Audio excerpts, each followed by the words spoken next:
बिस्मिल्लाहिर्रहमानिर्रहीम, अस्सलाम वालेकुम। हिंदुस्तान के शहर अहमदाबाद में आज एक इंदोनाक वाक़या पेश आया जब 242 अफराद से लदा हुआ एक एयर इंडिया का 787 ड्रीम लाइनर तैयारा परवास के चंद मिनटों बाद अहमदाबाद के गुंजान आबाद इलाके में जा गिरा, जिसके नतीजे में जो इब्तिदाई रिपोर्ट सामने आई 242 अफराद जो उस जहाज़ पर सवार थे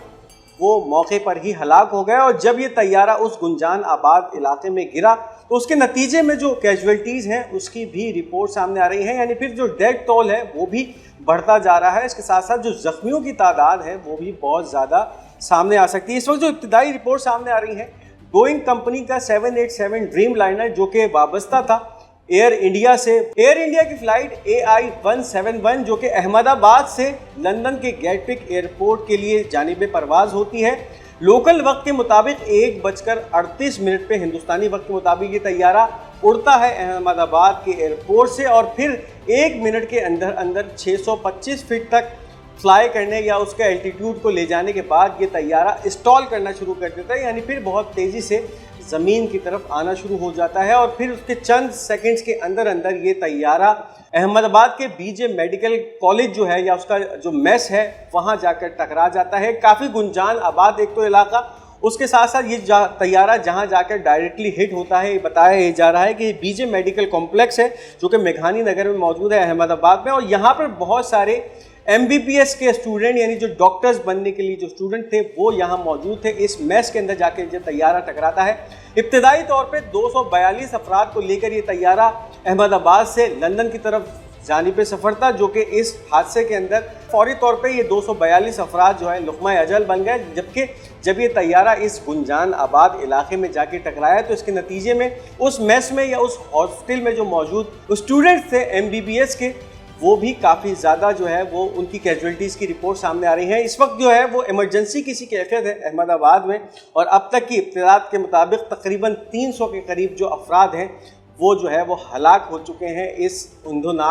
सानहे अंधोनाक वाक़े के नतीजे में। इस वीडियो को आगे बढ़ाने से पहले उन तमाम नाज़रीन के लिए जिन्होंने अब तक हमारा ये चैनल पाक गोल्ड मीडिया सब्सक्राइब नहीं किया, इस चैनल को सब्सक्राइब कीजिए ताकि कोई भी अहम वीडियो आप मिस ना कर सकें। अब इसके साथ साथ आपको बताते चलें कि इस वक्त बहुत सारे वेस्टर्न मीडिया आउटलेट्स के साथ साथ जो इसराइली मीडिया है वो मुकम्मल तौर पर इस तरह की खबरें देना शुरू हो गया है कि इस वक्त इसराइल ने मुकम्मल तौर पर तैयारी कर ली है कि किसी भी तरह एक मिलिट्री ऑपरेशन जो कि ईरान के ख़िलाफ़ किया जाना है वो किसी भी लम्हे लॉन्च किया जा सकता है। इस वक्त अमेरिका का ABC टेलीविज़न न्यूज़ चैनल जो है वो अमेरिकन सोर्सेज के मुतालिक ये खबरें दे रहा है कि इस वक्त इसराइल ने एक तरफ तो अमेरिका को आगाह कर दिया है, दूसरी तरफ बहुत सारे यूरोपीय ममालिक को भी एतमाद में लेना शुरू कर दिया है कि आने वाले वक्तों में इसराइल की तरफ से ईरान पे एक ख़तरनाक हमला, एक मिलिट्री ऑपरेशन किया जा सकता है। साथ ही साथ अमेरिकी दारुल हुकूमत वाशिंगटन की तरफ से ये भी खबरें सामने आ रही हैं कि इस हमले के नतीजे में अगर ये हमला इसराइल की तरफ से ईरान पे किया जाता है तो फिर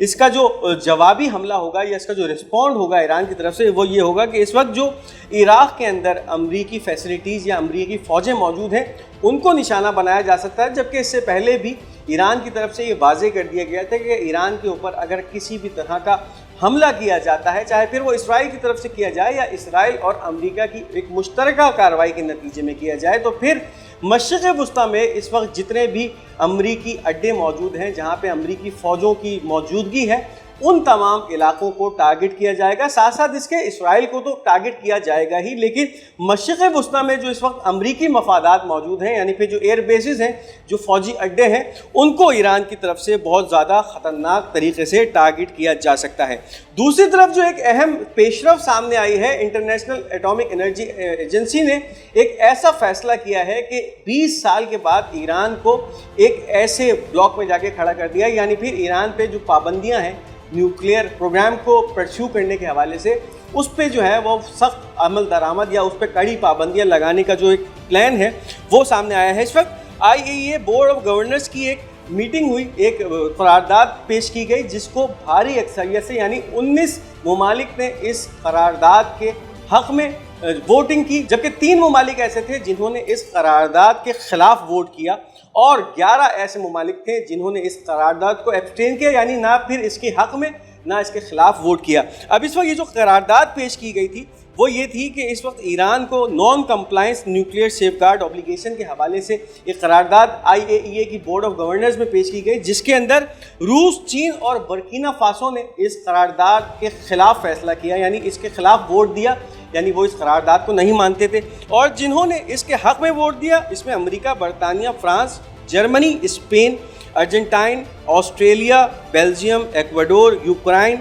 کینیڈا، جارجیا، جاپان، جنوبی کوریا، مراکش، اٹلی، لگزمبرگ، نیدرلینڈ اور کولمبیا بھی شامل ہیں۔ اب موراکو یا مراکش جو کہ ایک مسلم ملک ہے، مسلمان ملک ہے، لیکن اس کے جس طرح سے اس وقت اسرائیل کے ساتھ تعلقات ہیں، پچھلے دنوں اسرائیلی افواج نے مشترکہ فوجی مشقیں بھی مراکش میں موجود جو مراکش کے علاقوں میں کی تھیں، تو اس حوالے سے پہلا ملک سامنے آیا جس نے اس قرارداد کے جو کہ ایران کے نیوکلیئر کمپلائنس کے خلاف تھی اس کے حق میں فیصلہ کیا، جبکہ وہ ممالک جنہوں نے ایبسٹین کیا، یعنی نہ اس کے حق میں ووٹ دیا نہ اس کے خلاف ووٹ دیا، اس میں جنوبی افریقہ شامل ہے، بھارت شامل ہے، پاکستان، مصر، انڈونیشیا، برازیل، گانا، تھائی لینڈ، الجزائر، آرمینیا اور بنگلہ دیش شامل ہیں۔ تو اس وقت یہ 19 کی بھاری اکثریت سے قرارداد منظور ہو چکی ہے، جس کے بعد آنے والے وقتوں میں انٹرنیشنل ایٹامک انرجی ایجنسی کی طرف سے ایران پہ یہ زور دیا جائے گا یا پھر اس کو یہ ڈکلیئر کیا جائے گا کہ ایران کسی بھی طرح سے جوہری پروگرام کو آگے پرسیو کرنے کے حوالے سے جو ہے نااہل ہے۔ دوسری طرف ایران نے یہ فیصلہ کیا ہے کہ اب اپنا جو سینٹریفیوجز تھے ان کو جو ہے وہ اس فیصلے آنے کے بعد اپڈیٹ کرنا شروع کر دیا ہے، یعنی اس سے پہلے جو سینٹریفیوجز تھے وہ پرانے سینٹریفیوجز تھے، ایران نے فوری طور پہ ان کو ریپلیس کرنا شروع کر دیا ہے ایران کی جو فردون نیوکلیئر فیسلٹی ہے وہاں پر، اور اب IR-6 کی جو نئی جنریشن کی سینٹریفیوگل مشینیں ہیں یا سینٹریفیوجز ہیں جس سے جوہری یورینیم کو افزودہ کیا جا سکتا ہے، اس میں تیزی بھی لائی جا سکتی ہے، اور یہ جو سینٹریفیوجز ہیں یہ پرانے سینٹریفیوجز سے کہیں زیادہ جو ہے وہ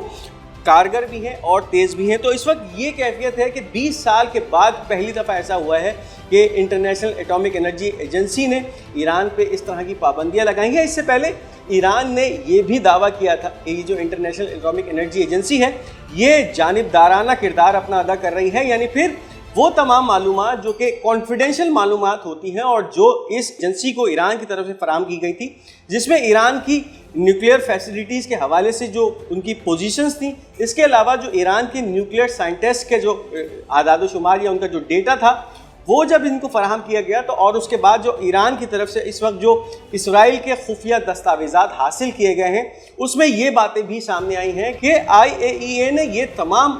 خفیہ انفارمیشن جو کہ ایران کے نیوکلیئر پروگرام کے حوالے سے تھی، اس کے سائنسدانوں کے حوالے سے تھیں، یہ تمام انفارمیشن اسرائیل کو فراہم کی، اور اب ایران کو اس کے بارے میں مکمل طور پر پتہ چل چکا ہے کہ وہ تمام دستاویزات جو خفیہ دستاویزات اس وقت ایران کے ہاتھ لگی ہیں اسرائیل کی، اس میں یہ تمام چیزیں بہت واضح ہیں۔ تو ایک غیر جانبدار ادارے کی طرف سے جانبداری دکھائی گئی اور ایک اسپائنگ کا جو اس وقت الزام ایران کی طرف سے IAEA پہ لگایا گیا تھا وہ بھی اس وقت واضح ہوتا جا رہا ہے کہ کس طرح سے ان تمام سائنٹسٹ جو کہ نیوکلیئر ایران کے سائنٹسٹ تھے ان کی انفارمیشن اسرائیل تک پہنچتی ہے، اور پھر اسرائیل کی طرف سے ایسے نیوکلیئر سائنٹسٹ جن کا تعلق ایران کے ایٹامک پروگرام سے ہوتا ہے ان کو نشانہ بنانا، ان کو اسیسینیٹ کرنے کا سلسلہ بھی شروع ہوا تھا۔ تو اب اس وقت 20 سال کے بعد ایسا ہوا ہے کہ ایران کو IAEA کی طرف سے ایک نان کمپلائنس نیوکلیئر اوبلیگیشن میں ڈال دیا گیا ہے، یعنی پھر آنے والے وقتوں پہ ایران کے نیوکلیئر پروگرام چاہے پھر وہ نان ملٹری حوالے سے نیوکلیئر پروگرام ہو اس کے اوپر بھی کام کرنے نہیں دیا جائے گا۔ تو اب آپ اندازہ لگائیے کہ اس وقت پوری دنیا بشمول امریکہ اور یورپی ممالک کی یہی کوشش ہے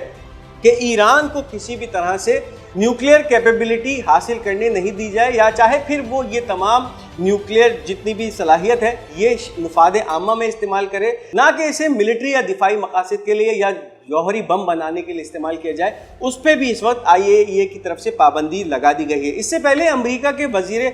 دفاع پیٹ ہیگسیٹ کی طرف سے یہ واضح جو ہے کل الزامات ایران پہ لگائے گئے تھے کہ ایران اس وقت کسی بھی طرح سے ایک جوہری ہتھیار بنانے کی تگودوں میں لگا ہوا ہے اور آنے والے وقتوں میں نیوکلیئر بم بنانے کی صلاحیت حاصل کر سکتا ہے، جس کو ایران کی طرف سے مسترد کر دیا گیا تھا۔ لیکن اس وقت جس طرح سے مشرق وسطیٰ کے حالات بہت تیزی سے تبدیل ہو رہے ہیں، ایران نے بھی اپنی تیاریاں جو ہیں وہ شروع کر دی ہیں۔ اس وقت ایک ایمرجنسی سیشن ایرانی سپریم نیشنل سیکیورٹی کونسل کا ہوا جس کے اندر ٹاپ ملٹری اور IRGC کمانڈرز نے حصہ لیا، اور اس کے بعد جو رپورٹ سامنے آ رہی ہیں اس رپورٹس کے مطابق ایران نے اب فل اسکیل جوابی کارروائی یا جواب دینے کا جو ایک پلان ہے उसको तैयार करना शुरू कर दिया है, जिसके अंदर एक कसीर तादाद मिसाइलों की होगी, ड्रोन्स की होगी, और इसके साथ साथ इसराइल को निशाना बनाया जाएगा और मशरिक़ वस्ता में जो अमरीकी तनसीबात या अमरीकी बेसिस हैं, फ़ौजी अड्डे हैं, हवाई अड्डे हैं, उनको टारगेट किया जा सकता है। अब इस वक्त जो रिपोर्ट सामने आ रही हैं, ईरान का जो जवाबी हमला होगा उसके अंदर सैकड़ों की तादाद में मीडियम रेंज बैलिस्टिक मिसाइल इस्तेमाल हो सकते हैं। इसके अंदर इमाद-1, फतह-2 बैलिस्टिक मिसाइल, खुर्रमशहर-4 बैलिस्टिक मिसाइल, सिज्जील-2 नामी बैलिस्टिक मिसाइल भी इस्तेमाल हो सकता है, और इसके साथ साथ शहाब, जिसके 3 वेरिएंट B, C और D हैं, ये ईरान की तरफ से सैकड़ों की तादाद में इस रिटेलिएशन अटैक के अंदर या जवाबी हमले के अंदर इस्तेमाल किए जा सकते हैं। जबकि 1500 से 2000 ऐसे कैमकाजी ड्रोन्स हैं या खुदकश ड्रोन हैं जो कि ईरान की तरफ से इस्तेमाल किए जा सकते हैं। इसके अंदर शहीद 136 ड्रोन या जो रशिया के अंदर जेरान-2 नामी ड्रोन इस्तेमाल होते हैं वो इस्तेमाल किए जा सकते हैं। जबकि जो जेट पावर ड्रोन है शहीद 238, ये भी ईरान की तरफ से इस्तेमाल किए जा सकते हैं, जिनकी तादाद हज़ारों में बताई जा रही है। और इसके साथ साथ ईरान की आर्मी और पासदारान इनकलाब की जो फ़ौजें हैं वो इस वक्त मुकम्मल तौर पे हाई अलर्ट हैं, किसी भी मुमकिन हमले से निमटने के लिए तैयार बैठी हैं। जबकि कुछ इत्तलात ये भी सामने आ रही हैं कि तेहरान के आसपास जो एयर डिफेंस सिस्टम है वो पैंजर जो रशियन एयर डिफेंस सिस्टम है उसको डिप्लॉय कर दिया गया है किसी भी मुमकिन हमले से निमटने के लिए। तो इस वक्त ईरान के अंदर बहुत ज़्यादा हाई अलर्ट की कैफियत है। और दूसरी तरफ अमेरिका ने अपने बहुत सारे ममालिक के अंदर अपने सिटीजन्स के लिए ट्रैवल एडवाइजरी जारी कर दी है, यानी फिर उनको या तो उन ममालिक से जो मशरिक़ वस्ता के ममालिक हैं वहाँ से उनको निकलने की फौरी तौर पे इनखला करने की जो है वो